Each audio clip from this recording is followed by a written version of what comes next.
The emergency beacon's incessant chirping echoed through the mangled hull of the hull. Marcus's salvage vessel, as frost accumulated on every surface. He gripped the navigation console, his knuckles white with tension, staring at the unforgiving landscape through the cracked viewport. Kepler 442b stretched out beneath him in endless white dunes and jagged ice formations, beautiful and merciless in equal measure. The planet's thin atmosphere had turned hostile in the 3 hours since his ship lost power during a routine survey mission. And now the temperature outside had dropped to a lethal minus 87 degrees Celsius. Marcus ran a hand through his dark hair, trying to think clearly despite the panic clawing at his chest. He was a salvage operator, trained to stay calm in crisis situations. But this was different. The distress signal had been sent, yes, but rescue from the nearest station would take at least 72 hours. He had enough emergency rations to last 3 days, water reserves for 4, and heat for approximately 18 hours if he activated the backup thermal core. The mathematics were grimly simple. He would survive only if rescue came on time, or if he could find shelter that could sustain him longer. Through the murky viewport, Marcus spotted the silhouette of a structure about 2 kilometers away. His heart rate accelerated. That had to be the Kepler research station, 7 abandoned for almost 5 years, according to the database. It was his only chance. He quickly gathered his survival gear, a compact plasma torch, emergency thermal suit upgrades, a water reclamation device, and the personal beacon that would guide rescuers to him once they picked up his signal. After checking his suit seals one final time, Marcus cycled through the airlock and stepped out into the howling darkness. The wind hit him like a physical blow, threatening to sweep him off his feet. Marcus leaned forward, fighting against the gusts as he made his way down the hull ramp. The cold penetrated his suit despite its insulation, a creeping numbness that started in his extremities and worked its way inward. His breath came in short, white clouds that froze almost immediately in the frigid air. Every step was a battle against the elements. Every breath felt like swallowing shards of ice. The 2-kilometer trek to the station took what felt like hours, but was probably closer to 40 minutes. Marcus's sense of direction began to waver as the blizzard intensified, but he pushed forward, driven by the primitive survival instinct that overrode everything else. When the massive structure finally emerged from the white veil, it loomed like a ghost from another era. The Kepler Research Station 7 was a sprawling complex of connected modules and storage units, its exterior covered in thick layers of ice and frost. Several panels hung loose, rattling in the wind like the bones of some long-dead creature. Marcus found an emergency entrance that still retained a functioning manual lock mechanism. After several minutes of struggle, his frozen fingers managed to cycle the door open. He stumbled inside, out of the wind, and immediately sealed the door behind him. The relative silence was almost deafening. The interior of the station was dark and cold, though mercifully protected from the howling winds outside. Marcus activated the thermal emitters on his suit and let his eyes adjust to the gloom. The corridor stretched before him, lined with doors leading to various rooms. Frost covered every surface, and ice stalactites hung from the ceiling like the frozen tears of a dying world. Equipment lay scattered on the floor-overturned chairs, broken data pads, personal items abandoned long ago by the researchers who had evacuated. Marcus moved deeper into the station, searching for the main administrative hub where the emergency power systems might still be functional. As he rounded a corner, a sound stopped him dead in his tracks. It wasn't the wind or the creak of settling metal. It was breathing soft and uneven, distinctly not his own. Every nerve in Marcus's body went on high alert. The station was supposed to be empty. He reached for the plasma torch at his belt, activating it to low power. The pale blue beam cut through the darkness, illuminating the corridor ahead. His heart hammered as he swept the light across the frozen landscape of the interior, searching for the source of the sound. That's when he saw her. She was curled in a recessed alcove about 10 meters ahead, half buried beneath a pile of emergency blankets that had frozen stiff in the extreme cold. Her skin was a luminous pale blue-white, almost translucent in the light from his torch, and her hair, long and flowing like strands of starlight, was an ethereal silver that seemed to hold its own faint glow. Ice crystals were frozen in her hair and across her exposed skin, creating patterns that looked almost decorative. She wore a torn environmental suit, ripped along the shoulder and down one side, offering almost no protection against the lethal temperatures. Marcus's first instinct was to reach for his torch pistol, but something made him hesitate. The figure before him wasn't moving, wasn't threatening. She was shivering violently, her body racked with tremors so intense they were visible even from a distance. Her eyes were closed, long silver lashes rimed with frost. "Hello?" Marcus called out, his voice hoarse from the cold. "Can you hear me?" The figure's eyes snapped open with startling suddenness. They were large and luminous, a striking violet color that seemed almost bioluminescent. For a moment, she simply stared at him, and Marcus saw the confusion and fear flicker through her gaze. Then recognition seemed to dawn, recognition of a human, perhaps, or simply of another living being in this frozen hell. You're human," she whispered, her voice soft and fragile, like wind chimes in a gentle breeze. She attempted to sit up, but her body was too weak, trembling too violently. She made it only to a half-sitting position before collapsing back against the wall.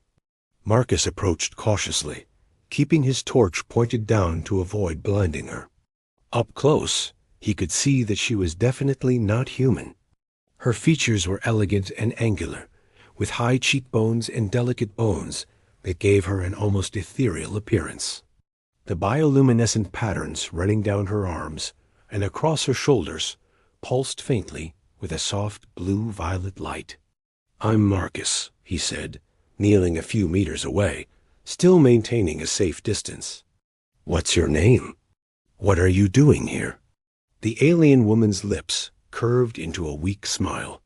"Cale," she managed. "My ship ... crashed.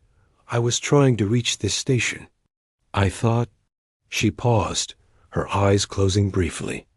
"I thought I might find equipment to repair the distress beacon, or supplies to survive until help came." "How long have you been here?" Marcus asked, concern evident in his voice. 2 days, Cale whispered. "Maybe 3. Time is difficult to track. I was in my ship's emergency cryostasis pod when the crash occurred. When I woke up, I was already here. I don't remember how I got to this room. I found these blankets and tried to stay warm, but..." She trailed off, her violet eyes struggling to stay open. Marcus could see that Cale was in critical condition. Hypothermia was setting in, and given that she was an alien species adapted to an entirely different environment, he couldn't even guess how much longer she had. Yet she was still alive, still conscious. There was time. "We need to find better shelter," Marcus said decisively. "Somewhere we can generate heat and maintain it." "How quickly can you move?" Cale tried to push herself upright again, but her legs buckled beneath her. Marcus rushed forward and caught her, his arm around her waist. She was shockingly light, delicate as spun glass, and terrifyingly cold to the touch, colder even than the air around them. "I can't," she breathed. "I'm sorry. My body temperature is dropping too quickly.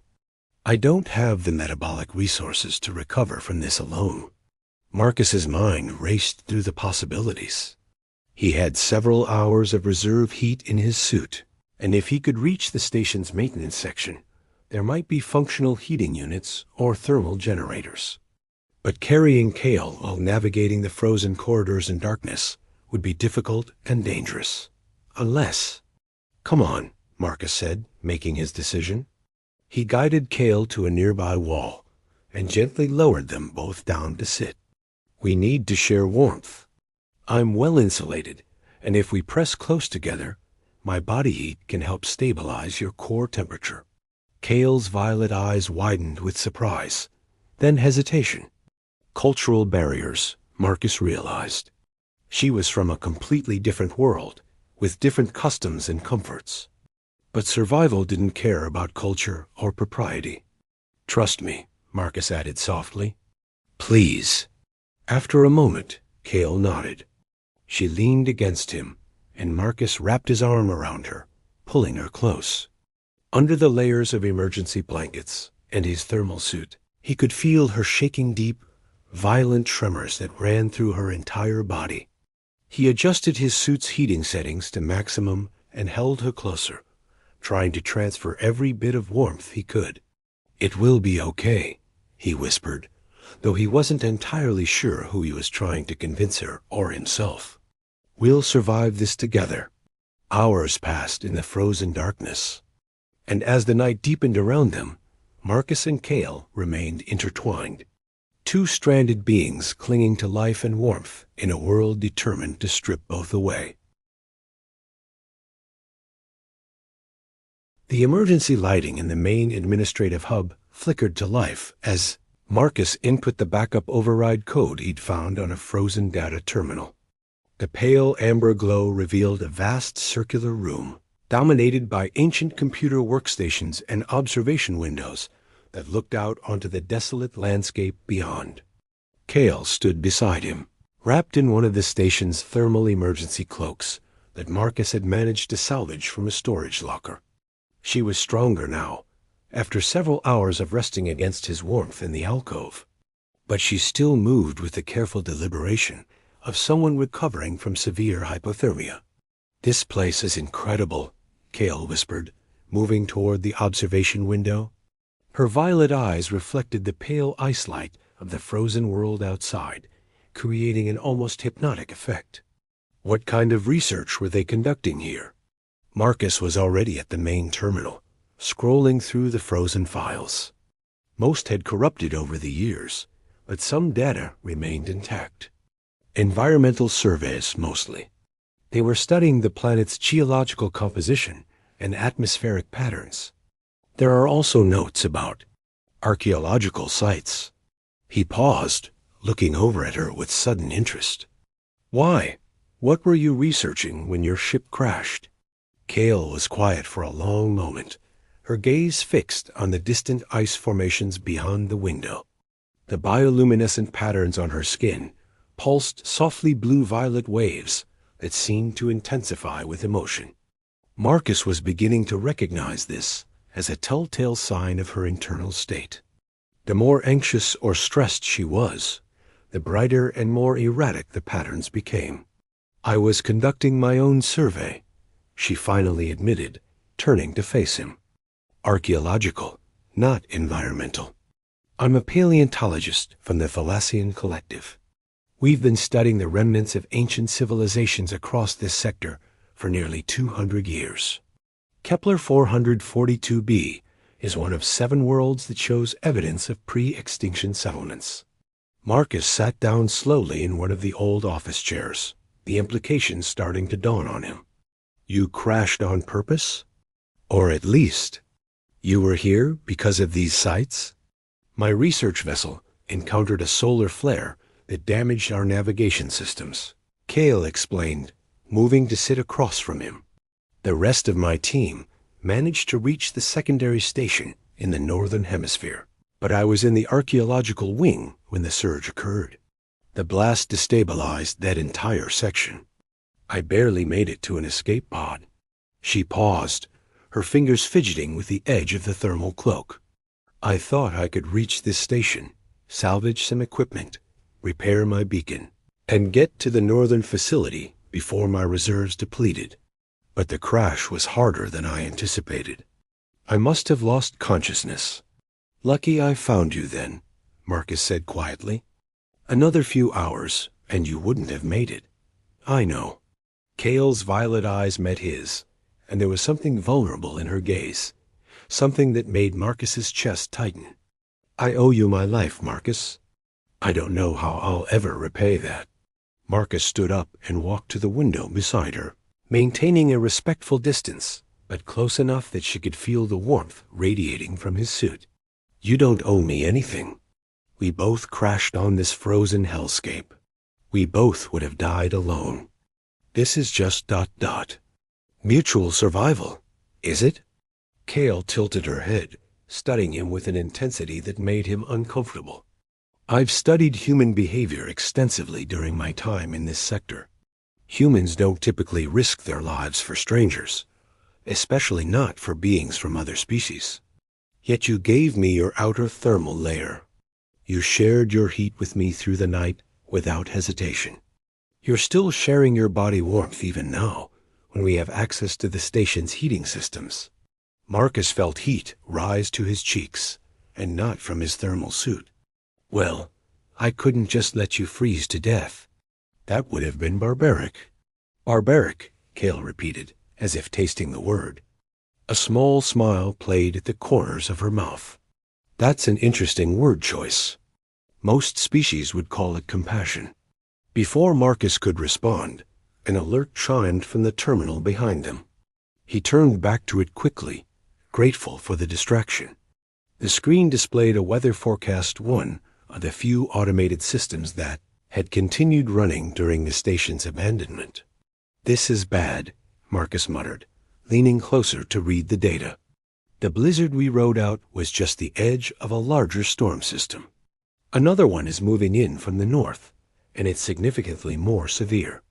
Maximum wind speeds of over 200 kilometers per hour.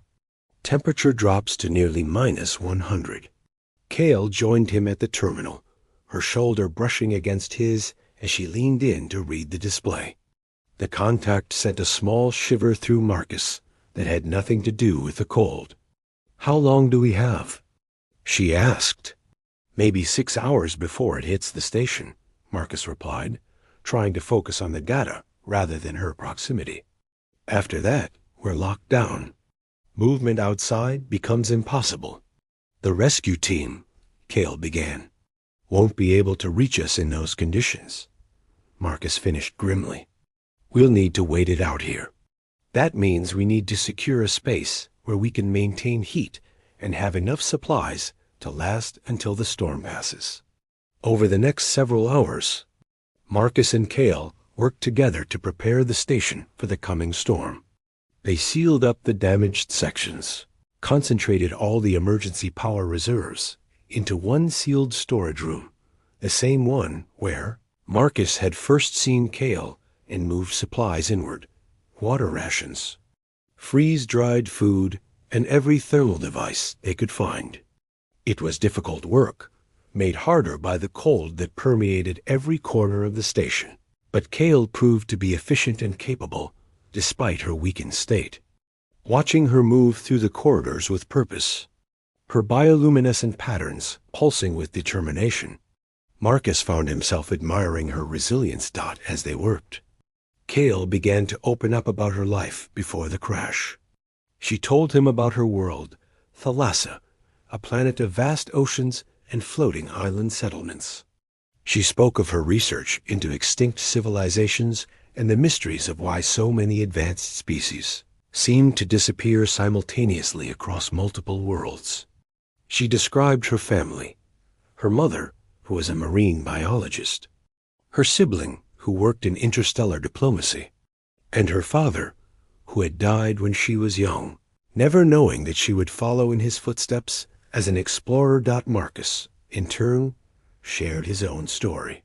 He had grown up on the mining colonies of Gamma Station, raised by a single mother who worked as an engineer. He'd wanted to explore the galaxy, to see worlds beyond the industrial sectors, which was why he'd become a salvage operator, a job that took him to the most remote and forgotten outposts in space. He'd never expected to find anything more meaningful than abandoned equipment and recovered data. But something about this moment, this place, and this beautiful alien woman beside him was beginning to change that. By the time they'd secured the station as much as possible, the wind outside had already begun to pick up. The sky visible through the reinforced observation windows, had darkened from pale white to an ominous gray. Snow swirled in increasingly frantic patterns, and the temperature readout on the external monitors continued its inexorable descent. "We should probably get to the storage room," Marcus suggested as the first serious gusts began to shake the station's frame. "Once this storm really hits, we won't want to be caught outside our shelter." Cale nodded, but before they could move, a new alert chimed from one of the data terminals. Marcus frowned and returned to check it. His expression shifted from confusion to concern as he read the message. "What is it?" Cale asked, coming up behind him.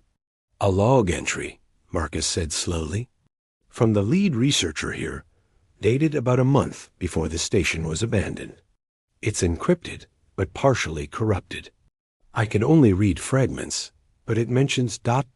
artifacts, ancient technology, discovered in excavation chambers beneath the station's foundation. They were trying to restore something." Cale's violet eyes widened, and the bioluminescent patterns on her skin flared brightly excited now rather than anxious. "Do you know where? Could the artifacts still be there?" "There are references to a sublevel," Marcus said, highlighting a section of the text. "Subsector 7, Deep Storage Vault. But Cale, we don't have time to explore. The storm." "I know," she interrupted, her fingers gripping his arm. "But Marcus, if there are genuine artifacts from one of the extinct civilizations here, my team needs to know. This could change everything about our understanding of what happened to these ancient peoples. It could rewrite our entire historical timeline." Marcus looked at her face, at the passion and determination that burned in her violet eyes, at the way her entire being seemed to lean toward the mystery of the unknown. He understood that pull toward discovery. He felt it himself, that hunger to uncover secrets hidden beneath the ice of forgotten worlds. But he also understood practicality, and what she was suggesting was dangerous. "After the storm," he said firmly. "If we survive the storm, we explore the vaults together. But right now, we need to get to shelter. I won't have you taking unnecessary risks." Cale studied him for a long moment, and a small, genuine smile curved her lips. "You care," she said softly. "Not just about survival. About me." Marcus felt his chest tighten. She was right, and pretending otherwise would be a lie. "Yes," he admitted quietly. "I do." The wind began to howl in earnest then, a sound like nothing Marcus had ever heard before, a primal wail that seemed to carry the fury of the entire planet. The lights in the station flickered ominously. "Come on," Marcus said, taking Cale's hand. Her skin was warm now, no longer the icy touch of a hypothermia victim, but soft and surprisingly delicate. "Let's get to the storage room. We need to be secure before the full force of that storm hits." As they made their way through the darkening corridors, their hands still clasped together, Marcus couldn't help but wonder what the next few hours would bring. Would they survive the storm? And more importantly, when rescue finally came and they had to part ways, would this connection between them survive the return to their separate worlds? The questions haunted him as powerfully as the wind had battered the station around them. The storm arrived with a fury that seemed almost personal in its intensity. The storage room where Marcus and Cale had taken refuge trembled with each gust of wind, and the sound that filled the small space was like the roar of some ancient predator, relentless, deafening, utterly merciless. Marcus had sealed the internal door with thermal tape and emergency weatherproofing. But even with all their preparations, the cold seemed to seep in through invisible cracks, a constant reminder of the lethal world outside. They had been trapped in that small room for nearly 18 hours now. Marcus sat on the narrow cot, monitoring the external temperature readings on a handheld device he'd salvaged from the administrative hub. The numbers were staggering. Outside, The temperature had plummeted to minus 98 degrees Celsius, and the wind speeds had peaked at 230 kilometers per hour. The station's generators were straining against the load of keeping even this small space habitable, and the backup power reserves were dwindling faster than Marcus had anticipated. Kale lay beside him, wrapped in the thermal cloaks they'd salvaged, her head resting against his shoulder. She had been quiet for hours, lost in thought, her bioluminescent patterns pulsing in a slow, almost meditative rhythm. Marcus knew she was worried, not about the storm, but about something else. There was a secret she was holding, something she hadn't yet felt comfortable sharing. "Talk to me," Marcus said softly, running his fingers through her silver hair. Over the past hours, this kind of contact had become natural between them, not driven by survival anymore, but by something deeper, a need to maintain connection in the isolation of the storm. Kale was silent for a long moment. Then slowly, she sat up and turned to face him, her violet eyes reflecting the pale amber light of the emergency beacon. The bioluminescent patterns on her skin seemed to pulse in sync with her heartbeat, rapid, anxious. "I need to tell you something," she whispered. "Something I should have told you when we first met, but I was afraid you'd think I was insane. Or worse, that you'd see me as a threat." Marcus sat up fully, giving her his complete attention. The concern in her voice sent a chill through him that had nothing to do with the cold. "Tell me." Kale stood and walked to the small observation port in the storage room's door, a reinforced window barely larger than her hand. Outside, the white void of the blizzard was absolute. She wrapped her arms around herself, her fingers tracing the bioluminescent patterns on her arms, as if drawing strength from them. "When I said I was here conducting research on ancient civilizations," Kale began, "that wasn't entirely true. Or rather, it was only part of the truth." She turned back to face him. "I wasn't just studying those civilizations. I was looking for something specific, a signal, an artifact that my people have been searching for across this entire sector for over 3 centuries. Marcus felt his stomach tighten. "What kind of artifact?" "A communication device," Kale said, and the weight of those words seemed to press down on her like a physical force. "An ancient beacon left behind by a species called the Architects, the most advanced civilization we've discovered evidence of in our archaeological records. They disappeared approximately 10,000 years ago, all across the galaxy simultaneously. We don't know why. We don't know where they went. But we know they left behind technology, and in at least 7 separate locations across this sector. Those technologies include what we believe to be a directional beacon." "A beacon to what?" Marcus asked, though he suspected he already knew the answer. "To them," Kale replied quietly. "To wherever the Architects went. To answers about what happened to them, why an entire galactic civilization vanished without a trace." She moved back and sat beside Marcus, close enough that their shoulders touched. "The encrypted logs you found in the administrative hub, those researchers discovered one of these beacons. They found it in the sublevel, beneath centuries of ice and sediment. They started working on reactivating it, but something went wrong. The power surge was catastrophic. It damaged the station systems and forced the evacuation." "Why didn't you tell me this before?" Marcus asked, not accusingly, but with genuine confusion. "Because it sounds insane," Kale said bluntly. "A hidden beacon to a vanished civilization? A signal that hasn't been activated in millennia? It reads like mythology, not science. And because—" She trailed off, her fingers reaching out to lightly touch his arm. "Because I was afraid that if you knew the truth, you would see me as a researcher first and a person second. I didn't want to be a mission objective or a complication to your survival plan."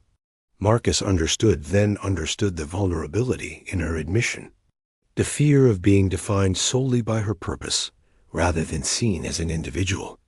He reached out and tilted her chin up, meeting her violet eyes directly. "I see you, Cale," he said softly. "Not the mission. Not the alien archaeologist. You, the person who laughed at my terrible jokes when we were sorting through the rations.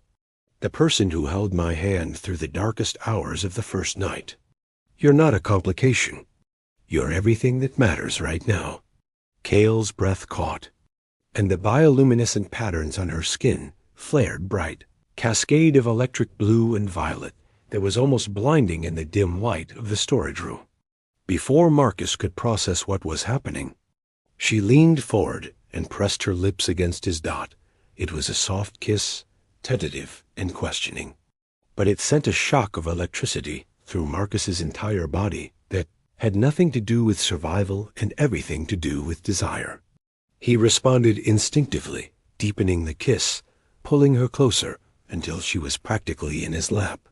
Her fingers tangled in his hair, and she let out a small, satisfied sound against his mouth.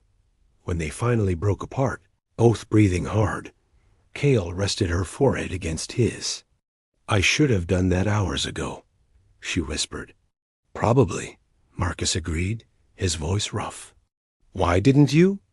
"Because everything was uncertain," Cale replied. "We didn't know if we would survive the night. I didn't know if this was just crisis bonding, or if it was real. And now?" Marcus asked, his hand still tangled in her silver hair. "Now I'm pretty sure it's real," Cale said, pulling back just enough to see his face. "At least, I hope it is." A deep rumble suddenly shook the entire station, far more violent than the normal wind gusts. Marcus and Cale both froze. The rumble came again, accompanied by a sharp crack that seemed to echo through the walls. "What was that?" Cale asked, alarm evident in her voice. Marcus grabbed the handheld device, checking the external sensors. His face paled as he read the data. The western section of the station just collapsed. A structural failure, probably weakened by years of abandonment and the stress of the storm. He looked up at her, his expression grim. "We need to move. Now, the storm is damaging the station faster than it should be. If that section goes, it could trigger a cascade failure." They worked quickly, gathering their most essential supplies, water, food rations, the emergency beacon, and anything that could provide heat. As they were packing, Cale suddenly stopped. "The sublevel," she said urgently. "Marcus, the beacon is down there. If the station collapses, we're not going to the sublevel in the middle of a Category 5 blizzard," Marcus said firmly. "That's insane." "I know," Cale said, and there were tears in her violet eyes. "But if that beacon is destroyed, years of research vanish. My team will never find the answers they've been searching for." Marcus understood the weight of what she was asking him to sacrifice. But he also understood something else. He couldn't let her go to that sublevel, and he wouldn't let her go at all if there was any other option. Another rumble shook the station, more violent than before. The emergency lighting flickered dangerously. "The northern corridor," Marcus said, making a decision. "We'll move there. It's more structurally stable, and it connects to the main hub. We can fortify a position there until the storm passes. And then," he looked at Cale directly, "then we go to the sublevel together. We document beacon, we take whatever readings we can, and we get out."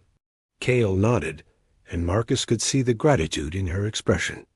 They sealed their supplies in waterproof containers and made their way out of the storage room. The corridors of the station seemed to pulse with danger, now walls groaning under the weight of wind and ice. More cracks appearing in the reinforced windows. They had barely made it 20 meters into the corridor when a section of the ceiling came down behind them with a thunderous crash. Marcus grabbed Cale and ran, pulling her along as debris rained down. They reached the junction point to the northern corridor just as another section of ceiling collapsed behind them. Blocking the way back, the northern corridor was more secure. its walls thicker and more resistant to the structural stress. Marcus and Cale found a maintenance hub that was still partially functional, with its own independent heating system and enough power reserves to last for several days. They sealed the doors behind them, and for the first time in hours, they could relax slightly. Exhausted, they collapsed onto a pair of storage crates.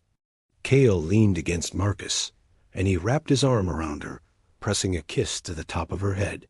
"We're alive," he murmured. "For now," Cale replied. "But Marcus, the storm isn't just damaging the station. It's changing something.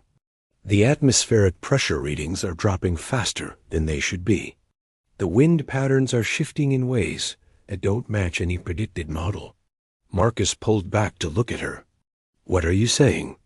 "I'm saying," Cale said slowly, her bioluminescent patterns pulsing with agitation, "that something else is happening on this planet. Something that might be connected to the beacon in the sublevel. The ancient technology might be reacting to the storm, or—" She paused, seeming to wrestle with the next words.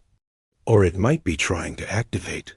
The implications of that statement hung in the air between them. If the beacon was activating on its own, if it was somehow connected to the planet's weather patterns and atmospheric systems, then the storm might not be a natural phenomenon at all. It might be something far stranger and more dangerous, and it would only give them more reason to reach the sublevel, to find out what was down there and why. Technology 10,000 years old was stirring to life now, in the presence of the first archaeologists to reach it in centuries. Marcus held Cale close as the wind battered the station around them, and he silently made a promise to himself. Whatever lay in that sublevel, whatever ancient mystery waited beneath the ice, they would face it together. Their connection, forged in survival and sealed in kisses, shared in the darkness of the frozen night, was now their greatest strength. Outside, the storm raged on, but inside the maintenance hub, Marcus and Cale sat together in the warm glow of emergency lighting, waiting for dawn and the moment when they would finally venture into the depths of the station to uncover the truth that had called Cale across the stars.